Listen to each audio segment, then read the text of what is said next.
Charlie Chaplin అనేటువంటి వ్యక్తిని గురించి బహుశా మీరు వినే ఉంటారు. 19వ శతాబ్దంలో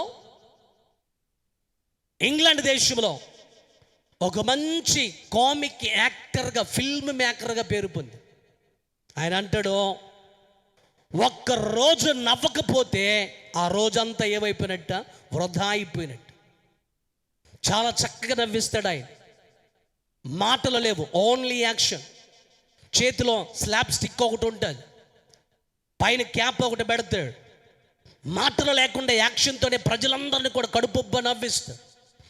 అలా ప్రజలను కడుపుబ్బ నవ్వించేటువంటి వ్యక్తి. ఆయన అంటాడు, ఒక్కరోజు నవ్వకపోతే ఆ రోజంతా కూడా ఏమైపోయినట్టు, వృధా అయిపోయినట్టు, వేస్ట్ అయిపోయినట్టు. లాఫింగ్, నవ్వడం అనేటువంటిది ఒక టానిక్ అంటాడు ఆయన. చెప్పండి, నవ్వడం అనేది ఎలాంటిదట? ఒక టానిక్ అంట. నవ్వితే మనకున్న కష్టాలన్నీ కూడా తొలగిపోతాయి, మనకున్న సమస్యలన్నీ, బాధలన్నీ కూడా మర్చిపోతాము అని. అందుకే ఆయన నవ్వడం అనేటువంటిది ఒక టానిక్ లాంటిది అని అంటాడు. అన్ని మాటలు చెప్పినటువంటి ఆయనకి జీవితంలో సంతోషం లేదు, ఆనందం లేదు. అందుకని ఆయన అంటాడు, the mirror is my best friend because when I cry it never laughs.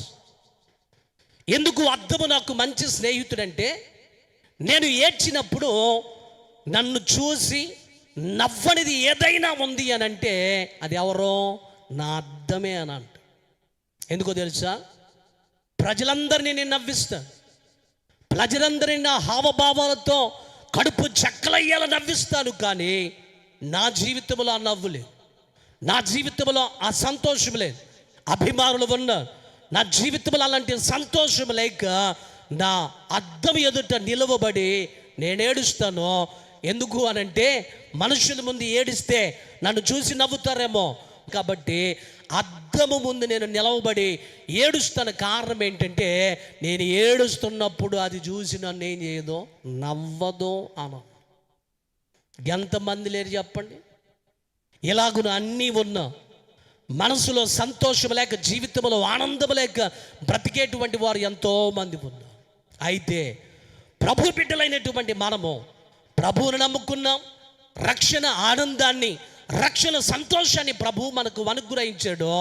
ఆ సంతోషము చేత ప్రభువుని స్తుతిస్తూ ఎల్లప్పుడూ కూడా ఈ భూమి మీద మనం ఎలా ఉండాలి చెప్పండి? ఎలా ఉండాలి? మనము సంతోషంగా